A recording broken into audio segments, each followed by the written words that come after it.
Fala pessoal, tudo bem? A Lei Magnitsky foi muito comentada ultimamente pela aplicação da Lei Magnitsky no ministro do Supremo Alexandre de Moraes, né? Então, depois da aplicação, deu uma verdadeira reviravolta, de certa forma, aí, em alguns vamos dizer assim, pilares da República Brasileira.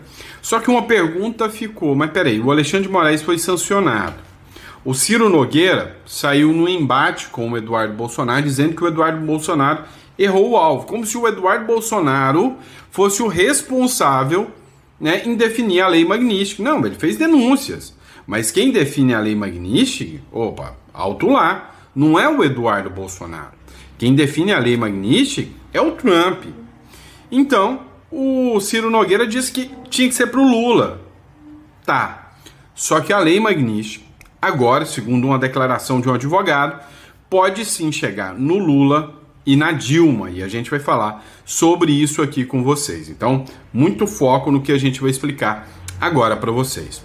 Outro ponto que a gente vai falar é sobre isso aqui. Vocês viram que o Zezé de Camargo, né, do Zezé de Camargo e Luciano, da dupla lá, ele levantou uma camisa do Sem Anistia. Nós vamos falar sobre isso aqui. Outra questão, o Bolsonaro pode ser indenizado graças a uma decisão do ministro Alexandre de Moraes. Pode ser receber até uma indenização do Estado brasileiro por causa de um abuso que o Estado brasileiro praticou contra o Bolsonaro. Vamos entender isso? Vamos saber o que está rolando? Então vai lá. Não esquece de se inscrever no canal, curtir e compartilhar. Isso é muito importante, tá? Obrigado pela confiança, pela credibilidade. É sempre um prazer e uma honra estar aqui com vocês, tá? Quanto à minha rabisqueira na tela, eu fiz aí, né? A maioria dos comentários falou: Santo, pode deixar a rabisqueira na tela, fica à vontade. Alguns reclamaram que não gosta tanto, então vou usar com moderação, tá bom? Bora pra cima.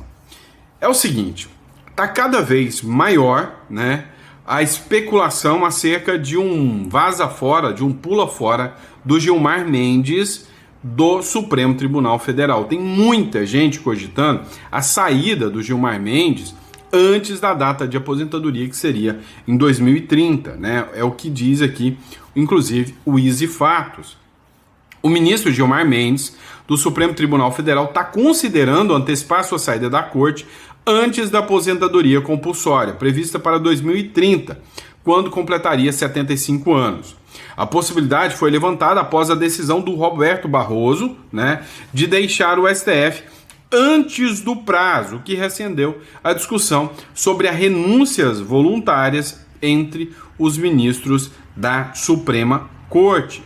Desde 1985, 9 ministros já deixaram o cargo antes de atingir a idade limite, e Gilmar Mendes pode se juntar a essa lista. A antecipação abriria mais uma vaga para a nomeação presidencial, o que pode impactar o equilíbrio político e jurídico já da corte nos próximos anos, tá? O que acontece, pessoal?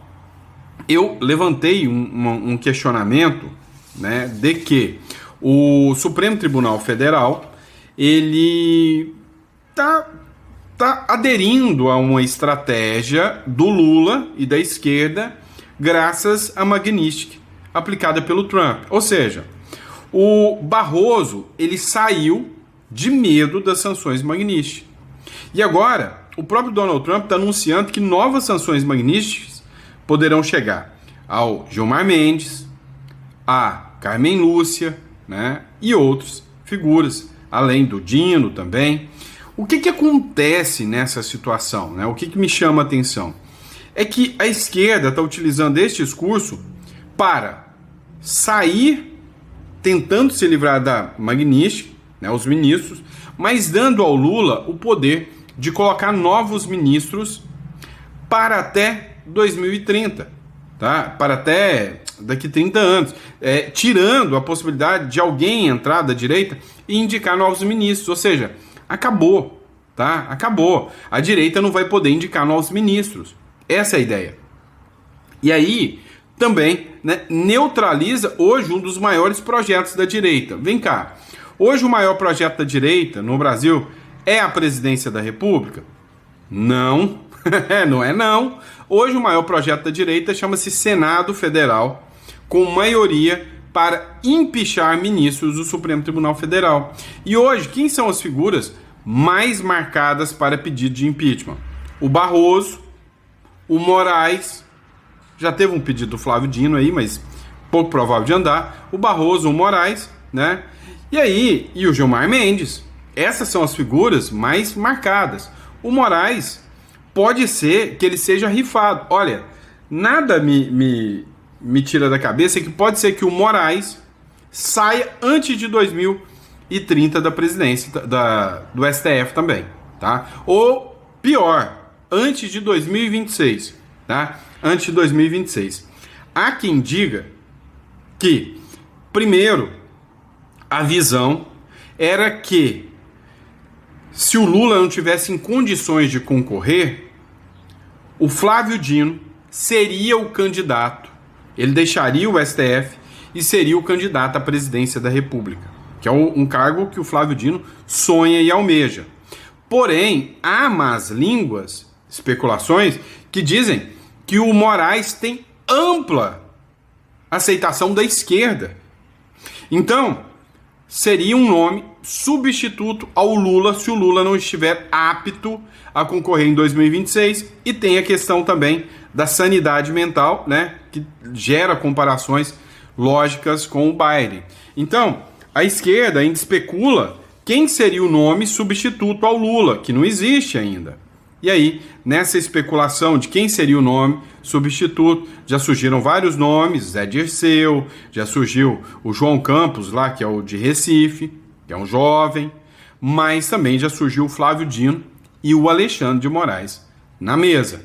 Então o Alexandre de Moraes já está com a Lei Magnitsky. Se ele concorre à presidência e ganha, os Estados Unidos acaba tirando a Lei Magnitsky e ele nem vai precisar de Lei Magnitsky, tudo se funciona, né, por cartão corporativo, enfim, né? E aí sim seria a aliança completa do Supremo com, né, um governo que duraria anos aí, né, ferrando o povo brasileiro. É real isso? A chance? Tudo é possível na política, tá? Tudo é possível. Vamos lá. Um assunto que está muito comentado é a aliança de paz do Donald Trump, né, com Israel e o grupo Hamas. Ou seja, o Trump foi o grande herói da vez. Só que o grande vilão da vez quer voltar a atuar, que é, né, esses bandidos terroristas do grupo Hamas, defendidos pela esquerda brasileira aqui. O Hamas conduz execuções públicas e entra em choque com facções rivais para estabelecer o domínio em Gaza, né? A mesa tá caindo aqui. Tá caindo, pronto, no meio, né? Fui tocado do meu lugar lá. Vamos lá. Mas o que acontece? Ontem circulou nas redes sociais, e eu não quis colocar aqui para vocês, porque são cenas chocantes. Os caras colocaram, né, homens ali de joelho e colocaram pelas costas, tipo de vagabundo como esse, pelas costas, deram um tiro na nuca dos caras que são opositores do grupo Hamas, para tomar o domínio ali do Hamas. E eles estão fortemente armados ainda. O Donald Trump já mandou um recado: olha, se o Hamas não se desarmar, nós vamos desarmá-los. Ou seja, a possibilidade da guerra retomar, mas com força total, é real. O que o Donald Trump e o que Israel pretendem agora é que o próprio Hamas seja, né, o causador dessa quebra de acordo de paz. A turma de esquerda está revoltada porque o Donald Trump fechou esse acordo de paz com o Hamas. Jogou o discursinho deles por terra. Afinal, o Trump, fascistão laranja, era quem tinha que promover a guerra. O cara está promovendo a paz. Ora bolas, acabou o discurso deles. Vácuo no poder. O Hamas está aproveitando o cessar-fogo com Israel para reimpor o controle territorial sobre a faixa de Gaza. Soldados do grupo palestino entraram em confronto com facções rivais no enclave e execuções públicas foram gravadas em vídeo e espalhadas nas redes sociais. Eles mesmos fazem isso, eles são terroristas. Eles vencem a partir do terror. Aqui no Brasil também tem um grupo aí, lá no Brasil, né? Eu não estou no Brasil. Lá no Brasil também tem um grupo aí que costuma, né, fazer esse tipo de execução, fazer esse tipo de coisa aí, postar nas redes sociais. Sob o argumento de garantir a ordem e restaurar a lei, o Hamas anunciou a mobilização de 7 mil homens logo após o recuo do exército de Israel. Combatentes armados com fuzis e usando máscaras pretas foram vistos patrulhando as ruas e controlando a multidão durante a entrega dos reféns. A mobilização coloca em dúvida a segunda fase do acordo que envolve o desarmamento do grupo palestino. Ou seja, se o acordo não for cumprido, a guerra volta, só que vai voltar com os Estados Unidos, acabando com o problema, né? Vem cá, pessoal, eu quero que vocês prestem muito atenção desse trecho da Revista Oeste. O Bolsonaro pode ser simplesmente indenizado por causa de um abuso sem precedentes da justiça. Plano do golpe? Não é isso que eu estou falando, dá uma olhada aqui. E eu recebo essa notícia com naturalidade, porque é algo que já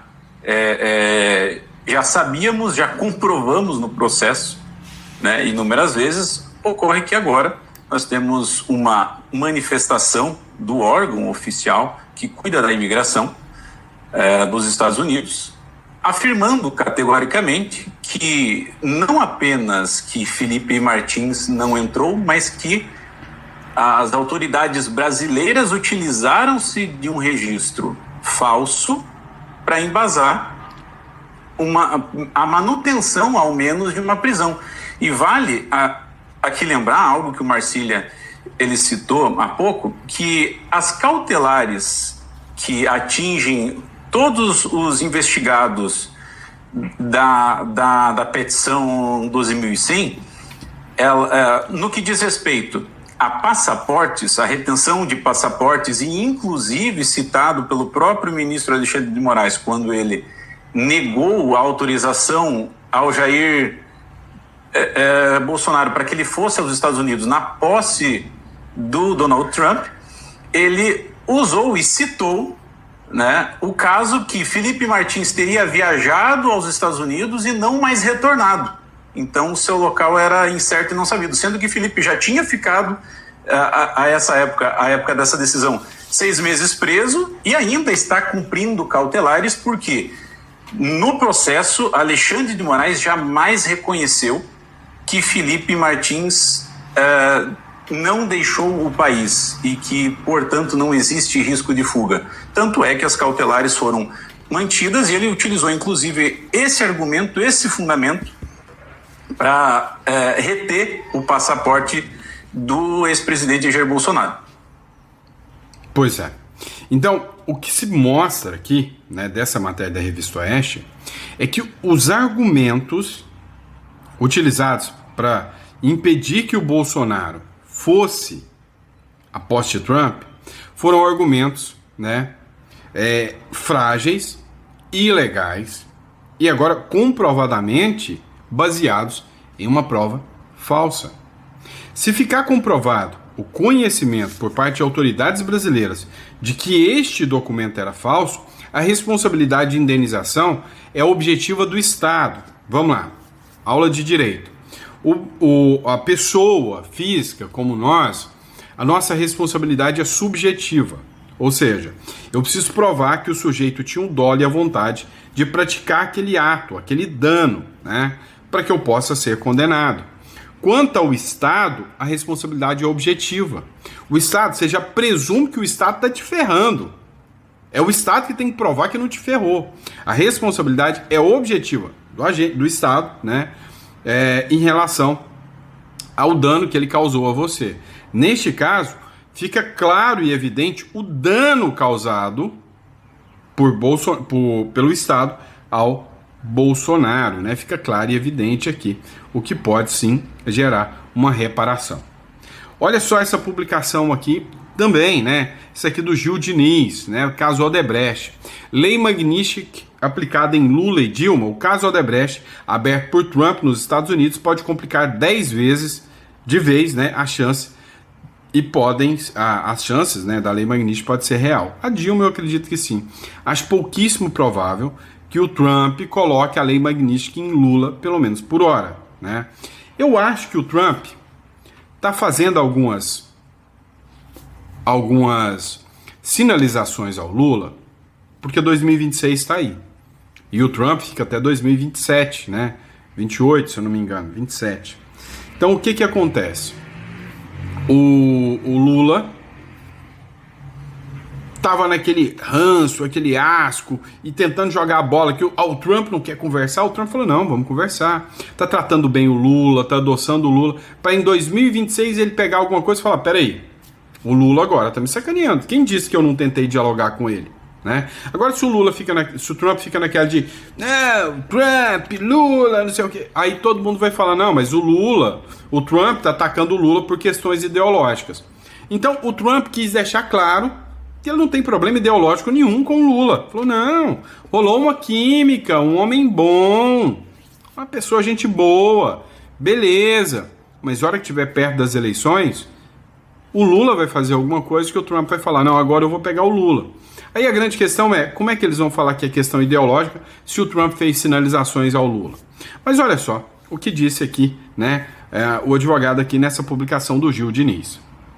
Uma notícia da semana passada pode ressuscitar a Lava Jato aqui nos Estados Unidos, colocando na mira novamente a cúpula do PT. Será que Lula e Dilma poderão ser sancionados com a Lei Magnitsky? Hoje nosso objetivo é entender isso um pouco melhor. Edward Martin, alinhado à agenda Trump de revisar supostos abusos em agências federais, está investigando indícios de instrumentalização política durante governos democratas. E agora ele está olhando para o acordo da Odebrecht supervisionado por Andrew Weissmann. Weissmann é um procurador experiente que está ligado a investigações contra Trump. E foi ele quem supervisionou o acordo da Odebrecht em 2016. 2016 era o último ano do governo de Barack Obama, que naquela época tinha uma excelente relação com o Brasil, chegando inclusive a visitar o Brasil em uma visita oficial a convite do presidente Lula à época. Em 2016, a operação do Lava Jato estava no auge no Brasil, Sérgio Moro era herói nacional, e de repente fecha-se um acordo bilionário com o Odebrecht, que segundo Martin, omite informações cruciais que pode ser lido como brecha para a sinalização política atual. Agora, presta atenção nesse dado oficial que consta no próprio acordo do Departamento de Justiça. A Odebrecht pagou 788 milhões de dólares em propinas documentadas em 12 países diferentes. Esses subornos garantiram contratos fraudulentos de mais de 3 bilhões de dólares. Mas aqui está o detalhe que Martin está questionando. O acordo não detalha quais contratos forem superfaturados, não identifica quem recebeu propinas em cada país, não permite que as vítimas busquem reparação. É como se alguém confessasse ter roubado 3 bilhões, mas o acordo não dissesse de quem roubou. Não parece estranho? Se o Departamento de Justiça avançar para uma abertura hipotética do caso Odebrecht, ainda em fase preliminar, 3 coisas poderiam ocorrer. Primeiro, a Odebrecht pode enfrentar novas multas de centenas de milhões de dólares. A empresa já está fragilizada financeiramente, novas penalidades poderiam destruí-la completamente. Segundo, delações anuladas no Brasil pelo STF poderiam ser reavaliadas nos Estados Unidos, porque as decisões de tribunais brasileiros não vinculam as autoridades americanas. O Departamento de Justiça pode simplesmente ignorar o que o Dias Toffoli decidiu no Brasil. E terceiro, e este é o mais explosivo, o Departamento de Justiça pode usar essas delações como base hipotética para sanções individuais sobre a Lei Magnitsky. Cada político brasileiro citado nas 77 delações vira alvo potencial em um cenário de escalada da tensão diplomática entre Brasil e Estados Unidos. E é aqui que a história fica verdadeiramente fascinante do ponto de vista jurídico e geopolítico. Porque quando Martin questiona o acordo de 2016, ele não está apenas querendo recuperar dinheiro para as vítimas. Ele está potencialmente abrindo caminho para algo maior, como arma em negociações. A Lei Magnitsky é como uma segunda linha de ataque que os americanos usam quando a primeira não foi suficiente. Primeiro, você fecha acordo com a empresa. Depois, se descobrir que esse acordo omitiu informações, você vai atrás dessas pessoas individualmente. É exatamente o que fizeram com a Venezuela. Primeiro, sancionaram empresas estatais. Depois, sancionaram Maduro e dezenas de ministros pessoalmente. A Odebrecht pode seguir um roteiro similar em um ensaio de escalada. Se Martin avançar na revisão e confirmar omissões, essas podem ser a evidência que faltava para aplicar sanções Magnitsky contra políticos brasileiros, reforçando a posição dos Estados Unidos. A Lei Magnitsky permite sanções contra indivíduos estrangeiros responsáveis por corrupção significativa. E aqui está o detalhe técnico crucial. Não precisa ser condenação judicial, precisa apenas ser informação confiável de corrupção. E o que Martin está descobrindo agora é que existe informação muito confiável. 77 delações detalhadas, acordos judiciais, confissões de executivos, tudo arquivado no Departamento de Justiça americano desde 2016. E aqui está onde as anulações do STF se tornam irrelevantes do ponto de vista americano. Dias Toffoli anulou as condenações de Lula em 2021, anulou o acordo de leniência da Odebrecht em 2023, mas essas decisões não apagam os fatos. Do ponto de vista jurídico americano, decisões de tribunais estrangeiros não vinculam autoridades americanas. O Departamento do Tesouro pode ignorar completamente o que o STF decidiu e usar os mesmos documentos que a Lava Jato usou. Marcelo Odebrecht confessou o pagamento de propinas ao PT e a autoridades petistas. Antônio Palocci delatou esquemas de arrecadação ilegal coordenados pela cúpula. Elcídio do Amaral revelou operações de compra de silêncio. Paulo Roberto Costa descreveu o sistema de nomeações políticas na Petrobras em troca de propinas. Tudo isso está documentado, gravado, protocolado, e agora Martin está revisando se essas informações foram adequadamente preservadas no acordo de 2016. Se não foram, e ele parece acreditar que não foram, isso pode justificar a ação individual contra os beneficiários políticos em um contexto de sinalização geopolítica. O segundo critério da Lei Magnitsky é que a corrupção precisa ter dimensão internacional, e aqui o caso Odebrecht é um manual perfeito de corrupção transnacional. Propinas pagas em 12 países diferentes: Angola, Moçambique, Venezuela, Peru, Panamá, República Dominicana, Argentina, Colômbia, Equador, Guatemala, México, contratos fraudulentos em 3 continentes diferentes. Mas aqui está o detalhe que Martin destacou na carta. O acordo de 2016 agregou fatos por país, mas omitiu detalhes específicos dos contratos superfaturados. Ou seja, sabemos que houve crime em 12 países, mas o acordo não detalhou quais contratos, quais valores específicos, quem exatamente se beneficiou em cada país. Pois é. Como ele falou aqui, hoje, né, os Estados Unidos, quando eu disse que a seção 301 dos Estados Unidos, ela busca violações em cláusulas econômicas, ela tem um potencial de trazer sanções e não precisa de decisão judicial. Então, né, o que os Estados Unidos estão dizendo? Olha, o Brasil teve uma das empresas que foi uma das maiores empresas de construção do mundo, que foi a Odebrecht, mas essa empresa se valia de corrupção, contratos fraudulentos para vencer contratos, eleições em detrimento da economia norte-americana também, de empresas americanas que concorriam. Então, o que mostra hoje é que os Estados Unidos, a partir da seção 301, pode fazer um limpa, passar um rodo geral em toda aquela turma da Odebrecht, ou seja, pode ser uma nova Lava Jato iniciando lá nos Estados Unidos, marcando aqui, né, uma nova era, uma nova fase aqui no Brasil de combate à corrupção. Caramba, se isso acontece, muita gente, né, vai sentir o baque. Matéria do Metrópolis aqui: Zezé de Camargo pede anistia a presos do 8 de janeiro. Pois é, pessoal, não vou colocar o vídeo aqui por causa da questão dos direitos autorais, mas durante um show no Festival do Camarão em Porto Belo, em Santa Catarina, na noite da última segunda-feira, Zezé de Camargo se envolveu em uma polêmica que rapidamente repercutiu nas redes sociais. No palco, o cantor recebeu um fã recebeu uma camiseta com os dizeres "Anistia já, presos do 8 de janeiro", e não hesitou em levantá-la diante da plateia. O gesto provocou aplausos e gritos de apoio do público. A frase faz referência aos envolvidos nos atos do 8 de janeiro de 2023, quando pessoas invadiram e depredaram prédios dos 3 poderes. Agora eu vou te perguntar uma coisa, tá? Por que a polêmica? Não teve o irmão da Sandy?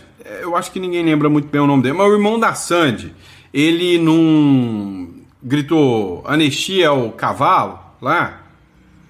Não aconteceu? Pronto. Agora outro artista falou: não, anistia, já. Qual a diferença? É que o irmão da Sandy vai ganhar um coraçãozinho e, ai, que bonitinho, ele é um artista. E o Zezé de Camargo, né, provavelmente vai ter algum inquérito contra ele para jogar ele de trás das grades. Agora, essa é a diferença. Ambos são manifestações políticas? São. Ambos são artistas? São. Só que a forma de tratamento é diferente. E digo mais, eu vou além. No mês passado, em setembro, a esquerda, a turminha da Left People, resolveu fazer um showmício, né? Ou seja, em vez de chamar pessoas como a direita, e ainda nem conseguiu chamar a mesma quantidade de pessoas da direita, enquanto chamava, né, as pessoas para participar do evento, trouxe um monte de artistas, e ainda assim ainda foi menos gente do que o povo de direita para ver político falar, para ver a pauta sobre o Brasil. Agora, já que a esquerda pôde fazer isso, a minha pergunta é: que tal uma grande manifestação na Paulista em favor da anistia, com o Zezé de Camargo, com o Gustavo Lima, com o Leonardo, Já parou para pensar? Quantidade de pessoa que ia? Hã? Que tal fazer um show nesse sentido? Seria interessante, não seria? Né? Já que a esquerda pode, né? Se o Brasil fosse um país sério, né? Qualquer um poderia. O vídeo viralizou nas redes sociais, provocou reações diversas entre os internautas. Ó, abre aspas, cantor que não usa dinheiro público para fazer militância. Esse tem caráter e merece o meu respeito, elogiou um usuário no Instagram. Outro, esse sertanejinho mequetrefe deveria ter vergonha de fazer isso. Não, vergonha quem escreveu essa manifestação imbecil aqui. Mas é isso, né? Vamos lá, matéria da Folha de São Paulo. Trump concede a mais alta honraria dos Estados Unidos a Charlie Kirk, né? Eu falei sobre isso aqui com vocês mais cedo. Charlie Kirk, medalha presidencial da liberdade, foi outorgado ao influenciador no dia em que completaria 32 anos. Laureados ao longo da década incluem o astronauta Neil Armstrong, o músico Bob Dylan e a ativista Rosa Parks. Enquanto isso, o Departamento do Estado dos Estados Unidos afirmou ter revogado o visto de 6 pessoas que criticam o ativista, né, trumpista, inclusive um brasileiro aí. Vamos lá. China, né? A China prende 30 pastores e intensifica a perseguição a igrejas cristãs. Falei que desde 2018, né, foi a maior pressão contra cristãos, 30 foram presos. Trouxe a matéria de volta, por quê? Porque teve resposta. O Marco Rubio cobrou libertação de pastores presos lá na China. O secretário de Estado dos Estados Unidos, o Marco Rubio, pediu nesse domingo a libertação imediata de dezenas de líderes cristãos ligados à igreja de Xi'an, uma das maiores redes de igrejas domésticas da China. As prisões ocorrerão entre os dias 9 e 11 de outubro em várias regiões do país. É uma solicitação, tá? É um pedido que foi feito do Marco Rubio, não é impositivo, e vem num momento em que os Estados Unidos estão aí num conflito tarifário com a China, né? A gente sabe que, historicamente, China e Estados Unidos, né, não se bicam muito, né? Vamos lá, pessoal. Esta aqui é das boas, né? Mau presságio para Maduro. A brigada que eliminou o Osama Bin Laden foi destinada para próximo da Venezuela. Essa é das boas. Essa matéria que você gostou, tenho certeza, né? Ó, a pressão, né, se aperta sobre o círculo. Eu vou falar que é o círculo, para não falar que é essa palavra aqui, né? Do narcoditador. O pior presságio para Nicolás Maduro foi feito realidade. Estados Unidos tem desprendido, né, em Trinidad e Tobago, a elite da elite. O 160 TH SOA, né, o 60º aí, SOAR, o regime de aviação de operações especiais que executou a operação que eliminou o Osama Bin Laden. Sua presença é um sinal inequívoco.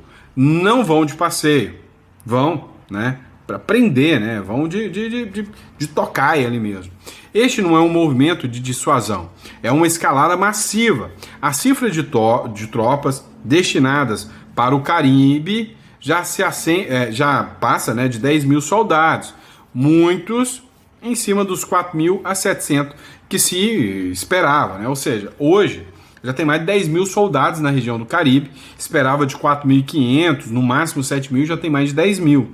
Isso se soma aos caças F-35, uma importante frota, né, uma imponente frota naval e helicópteros de ataque. A mensagem é clara, a paciência de Washington se esgotou por completo com o ditador Nicolás Maduro, né, pessoal? E aí eu sinceramente, eu tô torcendo muito para ver, né, o tombo do Maduro. Eu particularmente não minto não, eu tô torcendo para tomar uma cervejinha o dia que o Maduro cair, né? Segundo especialistas, Rússia está na fase 0 da Terceira Guerra Mundial. O que é a fase 0? Né? É a fase de preparação. E sim, a Rússia já está se preparando, já está se organizando. E aí você vai falar, você tá falando fake news aí? É o R7, meu chapa. É a Record que está trazendo essa matéria. A Rússia já estaria em uma etapa preparatória de um possível conflito direto com a OTAN, Organização do Tratado do Atlântico Norte. É o que sugerem relatórios do ISW, né, Estudo para a Guerra, obtidos e noticiados pelo jornal britânico The Sun. tá? Então o The Sun trouxe essa matéria. De acordo com os documentos, o Kremlin entrou no que os especialistas chamam de fase zero. O que seria, né, a fase zero desse conflito, né? É um estágio de guerra híbrida que combina desinformação, ataques cibernéticos e operações secretas. Então, nessa parte, né, já começaram os ataques, né, cibernéticos, hackers, operações secretas, preparação, né, cogitação para uma futura guerra. O ISW descreve essa fase como informativa e de preparação psicológica para um confronto futuro. Enquanto isso, Moscou tem usado a guerra na Ucrânia como campo de aprendizado, aperfeiçoamento tático e testando a reação dos países da aliança. E é verdade, é o que a gente está vendo aqui, né? É o que a gente está vendo. Última matéria que a gente vai tratar agora, ó. Eles queriam a Kamala Harris, diz ex-refém do Hamas. Eles, os terroristas, tinham medo do Trump. Depois que o Trump tomou posse, eles começaram a nos tratar melhor. Foi o que disse, né, um dos reféns libertados aí pelo Hamas. Por fim, mas não menos importante, pessoal, entre em contato com a Imigra Mais, nossa empresa de assessoria para a imigração para o Paraguai, né, que vocês estão vendo ao fundo aqui. Isso aqui é o Paraguai, tá? É um país muito bonito, muito charmoso e com vantagens tributárias muito boas. Para você que é empreendedor, para você que mata um leão por dia aí no Brasil para poder ser um empreendedor, aqui você tem facilidades. Aqui você não tem um Estado para te ajudar, mas o Estado não está aqui para te atrapalhar. O Estado aqui tem um imposto único, né? É o que eles chamam de 10-10-10. Você paga 10% de imposto sobre empresas, 10% de imposto de renda pelas pessoas físicas e 10% de IVA sobre o consumo. Só que o imposto de IVA sobre o consumo, se você é um estrangeiro, né, você pode solicitar na sua embaixada, você abate tudo do imposto de consumo. Você consegue comprar tudo aqui com zero de imposto. Já o imposto de renda ele é muito interessante. Toda vez que você vai comprar aqui, né, você só paga 10%. Aí no Brasil é quanto? 27,5%. Pouca coisa a mais, né? Você paga 10%. A diferença é que você consome. Então você vai lá e compra um saco de arroz, você vai lá e compra a abóbora, a picanha, ou falar nisso, a carne aqui é boa, hein? Nu. Né? Mas enfim, né? Você vai e compra, né, as coisas aqui. E aí você pede a fatura. O que é a fatura, né? É a notinha fiscal do que você comprou. Depois, na hora de pagar, você abate tudo, não é só uma coisa ou outra. Tudo que você comprou, você abate os 10% sobre a renda. Ou seja, aqui o imposto de renda só opera sobre o dinheiro que você guarda, tá? Se você gastar, você, né, abate o dinheiro. Então, aquele dinheiro que você foi guardando é o que você paga 10% de imposto de renda, tá? Isso é um incentivo muito bom, imagina isso, né? Aqui você contrata os seus empregados por contrato, né?